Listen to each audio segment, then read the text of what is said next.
जय श्री कृष्णा मित्रों। आपका स्वागत है हमारे YouTube चैनल रिलैक्स माइंड में।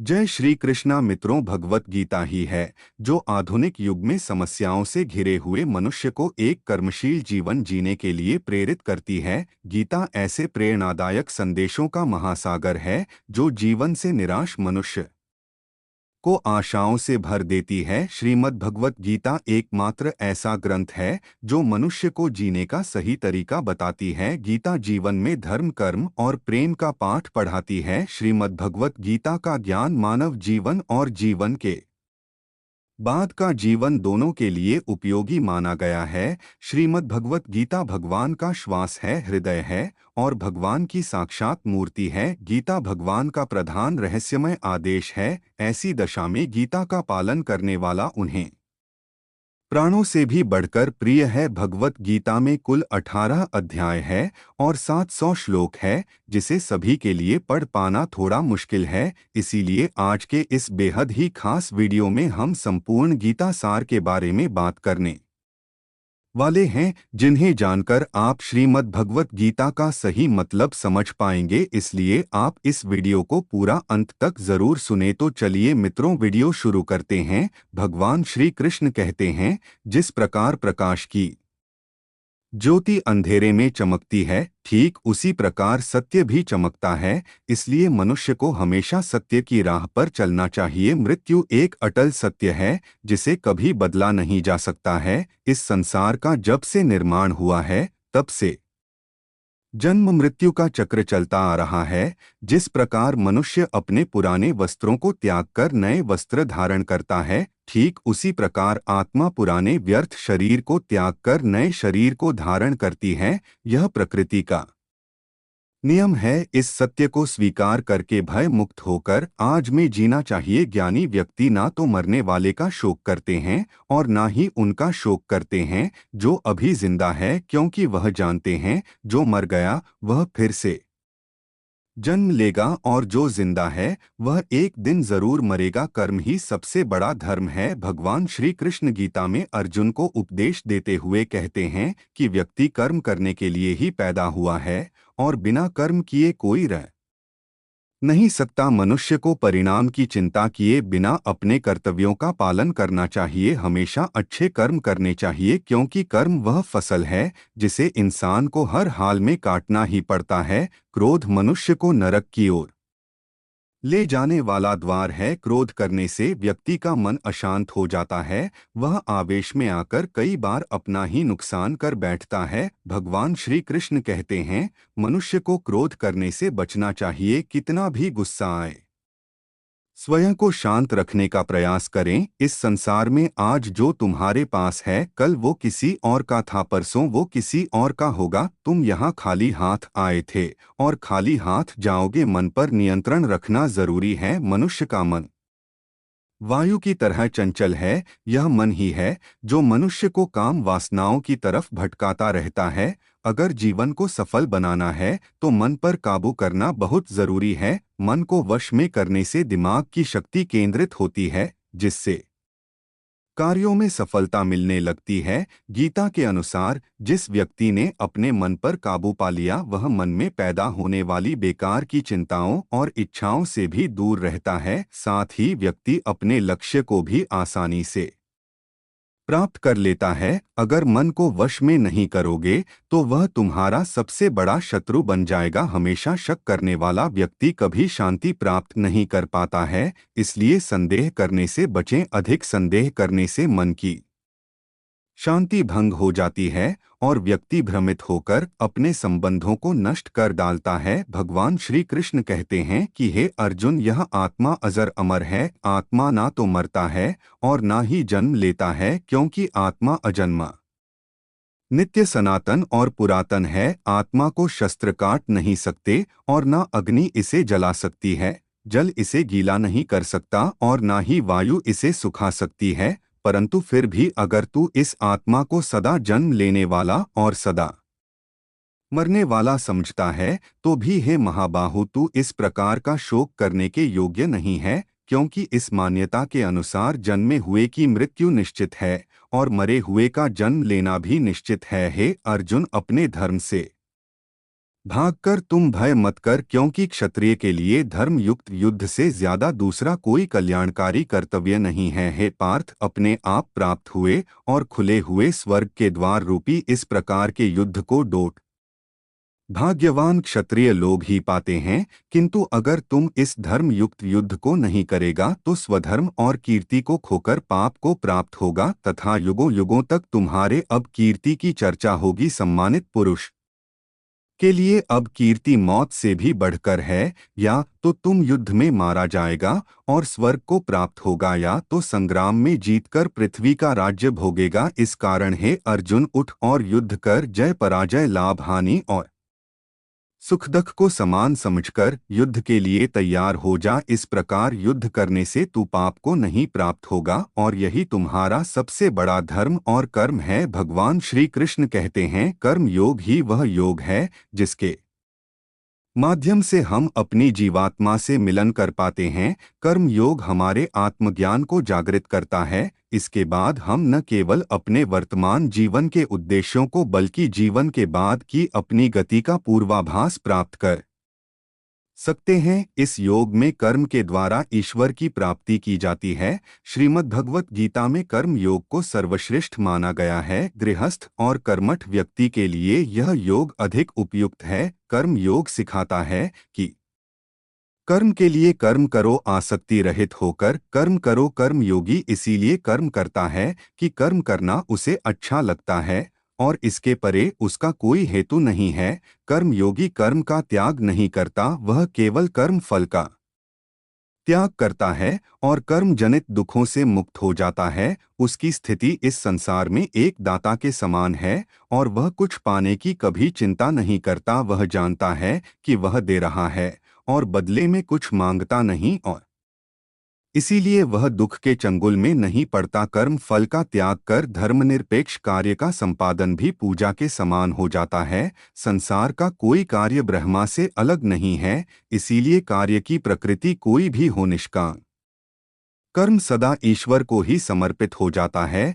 पुनर्जन्म का कारण वासनाओं या अतृप्त कामनाओं का संचय है। कर्म योगी कर्म फल के चक्कर में ही नहीं पड़ता, इसलिए वासनाओं का संचय भी नहीं होता। इस प्रकार कर्म योगी पुनर्जन्म के बंधन से भी मुक्त हो जाता है। यहाँ श्री भगवान के कहने का भाव है कि कर्म योग का कभी नाश नहीं होता। इसके संस्कार साधक के हृदय में स्थित हो जाते हैं और वे साधक को दूसरे जन्म में फिर से साधन में लगा देते हैं। निष्काम भाव से किए गए कर्मों का विपरीत परिणाम भी नहीं होता है और ऐसा साधक भगवान को प्राप्त हो जाता है।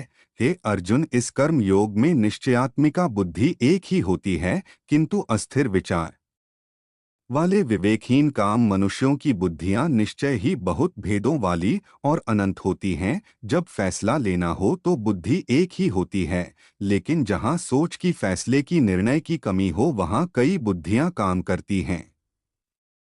यहाँ अनिर्णय की स्थिति के बारे में कहा गया है। जब आप फैसला नहीं ले पाते हैं तो ना जाने कई दिशाओं में आपका ध्यान, आपकी बुद्धि जाती है, लेकिन अगर आप निर्णय करने की सोच लें तो उसके बाद सिर्फ उस काम को डोट करने का ही प्रण होता है। हे अर्जुन, जो भोगों में तन्मय हो रहे हैं, जो कर्म फल के प्रशंसक वेद वाक्यों में ही प्रीति रखते हैं, जिनकी बुद्धि में स्वर्ग ही परम प्राप्य वस्तु है और जिसके लिए स्वर्ग से बढ़कर दूसरी कोई वस्तु ही नहीं है, यानी ऐसे लोग जो कर्म के बदले में होने वाले सिर्फ फल या लाभ की बात करते हैं, तो वह कर्म नहीं स्वार्थ बन जाता है, उसे कर्म नहीं कह सकते। हैं अर्जुन, जो अज्ञानी लोग सिर्फ दिखाओ शोभा युक्त वाणी को कहते हैं, वह ढोंगी होते हैं। वह कहते बहुत कुछ हैं लेकिन करते बहुत कम हैं। ऐसे लोगों से बचकर रहना चाहिए जो कर्म की बातें सिर्फ भोग और ऐश्वर्य के लिए करते हैं,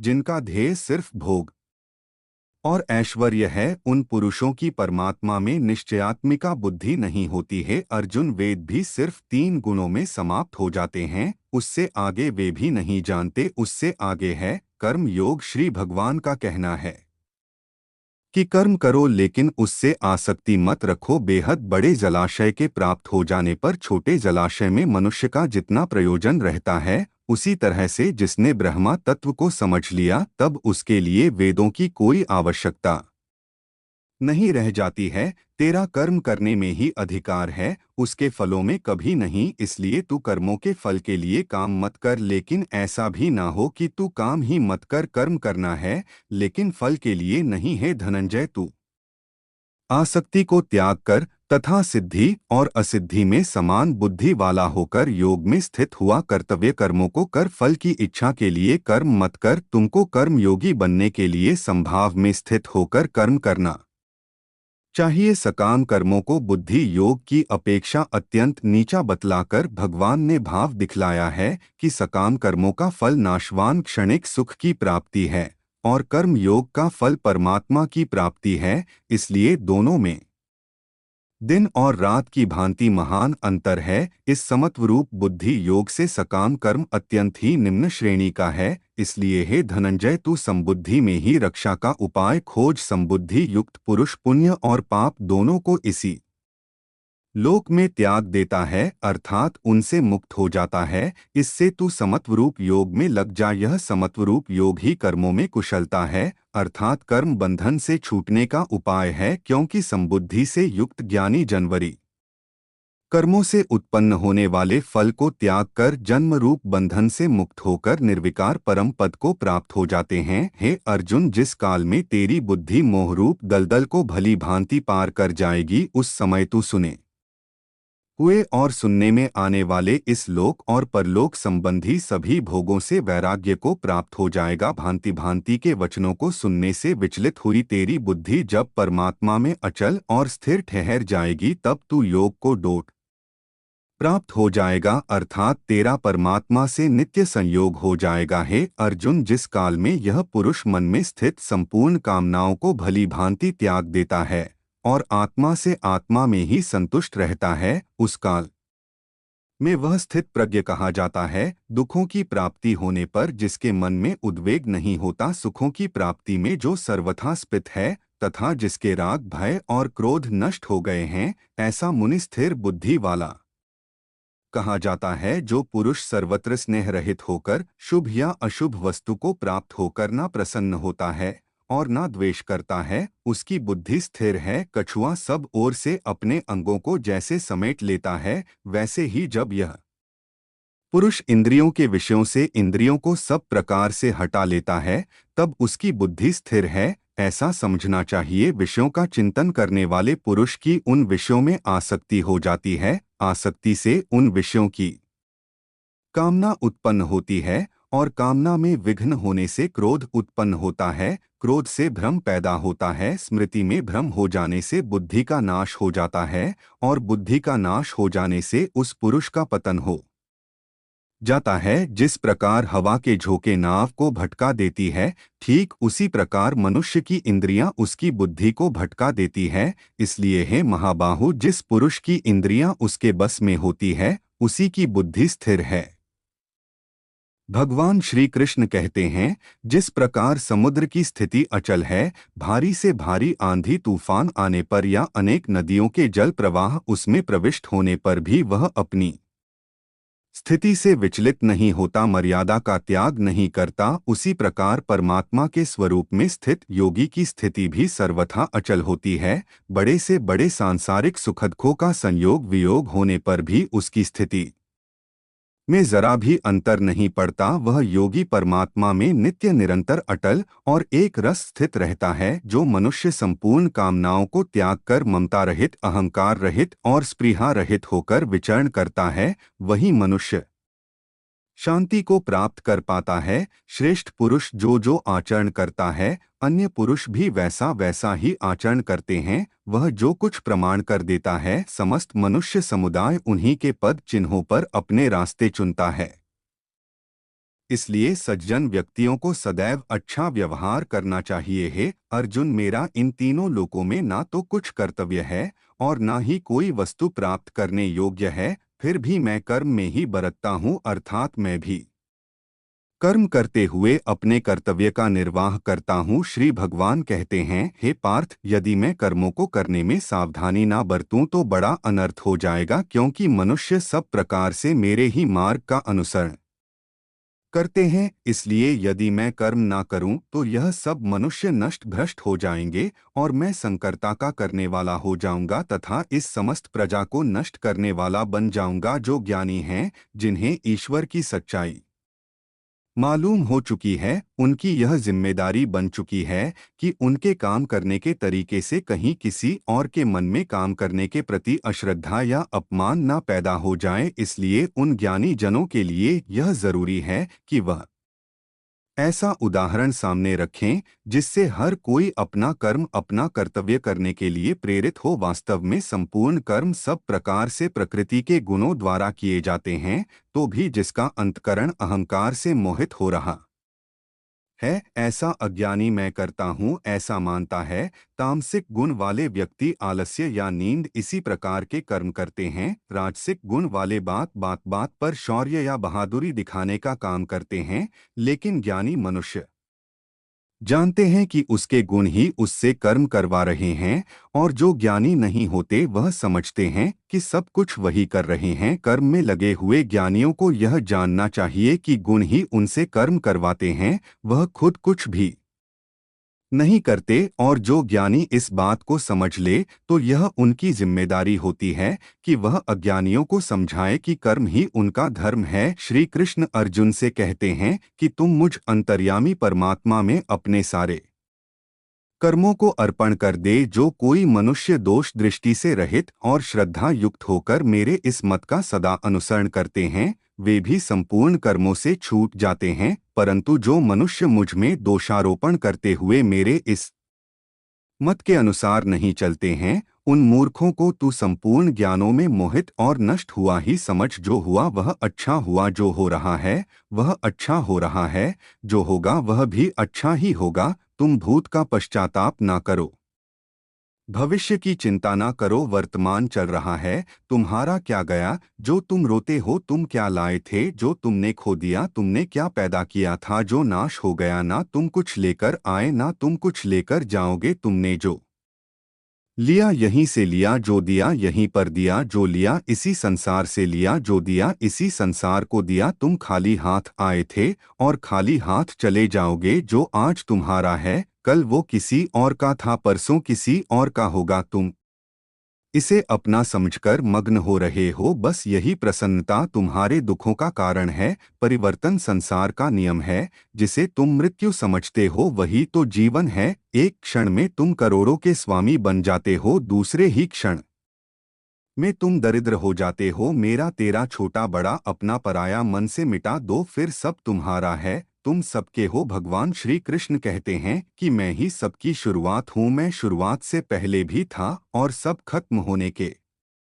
बाद भी रहूंगा। सब मुझ में है और मैं सब में हूँ। यह धरती चंद्रमा सूरज मिट्टी हवा पानी सब मैंने बनाए हैं। मैंने ही भगवान शैतान राक्षस और इंसान बनाया। मैं ही ब्रह्मा हूँ, मैं ही विष्णु हूँ और मैं ही महेश हूँ। मैं धरती की मधुर सुगंध हूँ, मैं अग्नि की ऊष्मा हूँ। सभी जीवित प्राणियों का जीवन और सन्यासियों का आत्म संयम भी मैं ही हूँ। मैं ही सबका पालन पोषण करता हूँ और मैं ही सबका विनाश करता हूँ। मैं धरती के सभी प्राणियों को जानता हूँ, लेकिन वास्तविकता में मुझे कोई नहीं जानता। जब जब इस धरती पर पाप अहंकार और अधर्म बढ़ेगा तो उसका विनाश कर फिर से धर्म की स्थापना करने हेतु मैं अवश्य अवतार लेता रहूंगा। तन की सुंदरता मन को आकर्षित करती है, जबकि स्वभाव की सुंदरता हृदय को आकर्षित करती है। इसीलिए मनुष्य का स्वभाव हमेशा निर्मल होना चाहिए। कौन क्या कर रहा है, कैसे कर रहा है और क्यों कर रहा है,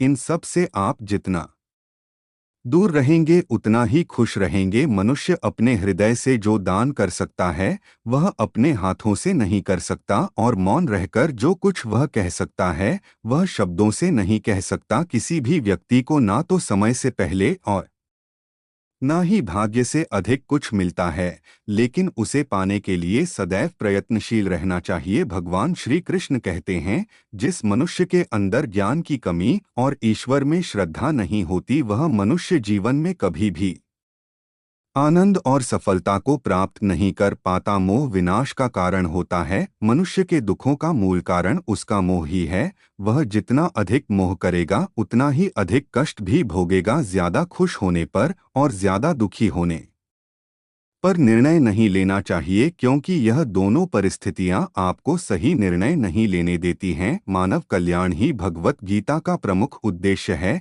इसलिए मनुष्य को अपने कर्तव्यों का पालन करते समय मानव कल्याण को प्राथमिकता देना चाहिए। हे अर्जुन, वह जो वास्तविकता में मेरे उत्कृष्ट जन्म और गतिविधियों को समझता है, वह शरीर त्यागने के बाद फिर जन्म नहीं लेता है और मेरे परमधाम को प्राप्त होता है। वह व्यक्ति जो सभी इच्छाएं त्याग देता है और मैं और मेरा की लालसा और भावनाओं से मुक्त हो जाता है, उसे अपार शांति की प्राप्ति होती है। ईश्वर ने हमें जो कुछ भी दिया है वही हमारे लिए पर्याप्त है और यही एक अटल सत्य भी है।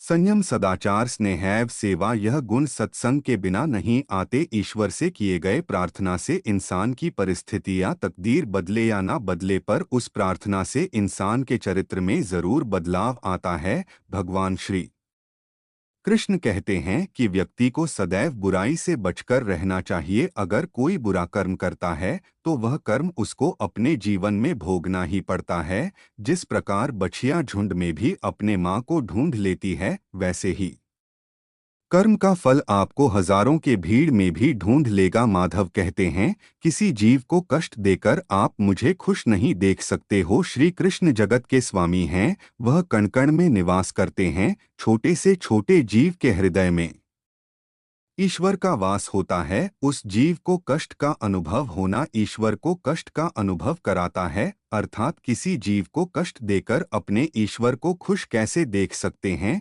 खुश रहना है तो जिंदगी के फैसले अपनी परिस्थितियों को डोट देख कर ले। दुनिया को देखकर जो फैसले लेते हैं वह दुखी ही रहते हैं। कोई कुछ भी कहे, बस अपने आप को शांत रखो, क्योंकि सूरज की किरणें कितनी भी तेज क्यों ना हो, समुद्र सूखा नहीं करते। किसी ने शिकायत की है, मेरे ईश्वर, बड़ी मुश्किल से मैंने घोंसला बनाया था, आपने तूफान भेज दिया और मेरा घर उजड़ गया। ऊपर से आवाज आई, तेरे घोंसले में सांप आया था तुझे खाने के लिए, इसलिए तूफान भेजा था ताकि तुम जाग जाओ और उड़ सको और तुम्हारी जान सुरक्षित रहे। हमारी जिंदगी में कितनी मुश्किलें आती हैं, हमें पता भी नहीं होता कि हमारा परमात्मा हमें किस तरह परेशानी से बचाता है। अगर तुम्हें लगता है कि परमात्मा तुम्हें कष्ट के पास ले आए हैं तो भरोसा रखिए, वो तुम्हें कष्ट के पार भी ले जाएंगे। मन की पीड़ा का कोई अंत नहीं, इसलिए दूसरों को कोसने से कोई लाभ नहीं है। इसका सबसे सरल उपाय है कि अपने मन को ईश्वर को समर्पित कर दो। ईश्वर के साथ जुड़ते ही जीवन में खुशियों का, सुकून का, संयम का, सहन शक्ति का, प्रेम का, नई ऊर्जा का, जीवन के सही राह का, संतुष्टि का आरंभ जरूर हो जाता है और हमारा मन पीड़ा से कैसे मुक्त होता है पता भी नहीं चलता। अगर प्रभु तुमसे ज्यादा इंतजार करवा रहे हैं तो तैयार रहना, वह उससे कहीं ज्यादा देने वाले हैं जितना तुमने मांगा है। जिस तरह लोग मुर्दे इंसान को कंधा देना पुण्य समझते हैं, काश इस तरह जिंदा इंसान को सहारा देना पुण्य समझने लगते तो जिंदगी आसान हो जाती। मत सोच इतना जिंदगी के बारे में, जिसने जिंदगी दी है उसने भी कुछ सोचा होगा। आपका बीता हुआ कल भले ही कष्टों से भरा हुआ हो, पर आने वाला कल आपके हाथों में है। मन अंधा होता है, इसके पास अपना कोई ज्ञान नहीं होता। मन कुछ नहीं जानता और ना ही सही मार्गदर्शन कराता है। इसीलिए आप अंधे मन की बातें मानकर जरूरी काम को टालना बंद कीजिए। आप हमेशा अपने बुद्धि से काम लीजिए, मन से नहीं, क्योंकि अंधा मन हमेशा आपको जरूरी कामों को करने से रोक देता है। जब आप बुद्धि के जरिए जरूरी कामों को करना शुरू कर देंगे तो धीरे धीरे आपका मन आपका मित्र बनता चला जाएगा। लेकिन अभी आपका मन आपका दुश्मन बना हुआ है, जो आपको हर दिन बर्बाद कर रहा है। मन से सोचे कार्यों को मुंह से बाहर मत निकालो। जिस प्रकार किसी गुप्त मंत्र की रक्षा करते हैं, उसी प्रकार अपने बड़े लक्ष्यों को मन में रखकर उसकी रक्षा करो। गुप्त रहकर उस काम को पूरा करो और तभी बोलो जब काम पूरा हो जाए, क्योंकि अधिकतर लोग अपनी तकलीफ से दुखी नहीं हैं, जितना दूसरों की तरक्की देखकर दुखी हैं। जब भी कोई बड़ी बात बड़े लक्ष्य की हो, केवल उन बातों को उन लोगों से बांटिए जो उन बातों को अपने भीतर बचाकर रखने का हौसला रखते हो। यदि कभी आर्थिक स्थिति कमजोर हो जाए, यदि कभी बड़ा नुकसान हो जाए, यदि कभी सब कुछ चोरी हो जाए, नष्ट हो जाए, तो उस बात को अपने अंदर छुपा कर रख लेना। अपनी कमजोर आर्थिक स्थिति की जानकारी अपने मित्रों को या रिश्तेदारों को भी मत देना। सहानुभूति पाने के लिए चार आंसू मत गिराना, क्योंकि अगर लोगों को पता चल जाएगा कि आपके पास पैसों की कमी है, आर्थिक स्थिति की दिक्कत है, तो लोग आपसे धीरे धीरे मुंह मोड़ लेंगे और आपकी कदर करना छोड़ देंगे। इसलिए जब आर्थिक स्थिति कमजोर हो तो ज्यादा मुस्कुराएं और खुद को ज्यादा सशक्त दिखाएं, क्योंकि लोग उतना ही समझ पाते हैं जितना आप उनको दिखाते हैं। रोना छोड़िए, अतीत के बारे में सोचकर दुखी होना छोड़िए, क्या नहीं है इसकी परवाह करना छोड़िए, कल क्या होगा इसकी चिंता करना छोड़िए। एक बात हमेशा याद रखें, पहले तो किसी मित्र पर विश्वास ना करें। यदि आपके आसपास ऐसे कोई लोग हैं जिनकी जीवन शैली लगातार नकारात्मक कार्यों में लिप्त है, वह कितने भी करीबी दोस्त क्यों ना हो, आज नहीं तो कल आपको नुकसान जरूर पहुंचाएंगे। आपकी जिंदगी में कुछ नहीं बदलेगा जब तक आप खुद को नहीं बदलोगे। मुंह पर सच बोल देने और गुस्सा कर लेने वाले लोग उन लोगों से करोड़ों गुना बेहतर है जो आपके सामने कुछ और है, पीठ पीछे कुछ और है। किसी का दर्द समझने के लिए इंसान के अंदर का इंसान होना जरूरी है। कौवा कोयल की आवाज को दबा सकता है मगर खुद की आवाज मधुर नहीं बना सकता। उसी तरह निंदा करने वाला व्यक्ति सज्जन को बदनाम कर सकता है। आपको यह वीडियो अच्छा लगा हो तो चैनल को सब्सक्राइब करें और कमेंट में जय श्री राधे लिखना ना भूलें। धन्यवाद।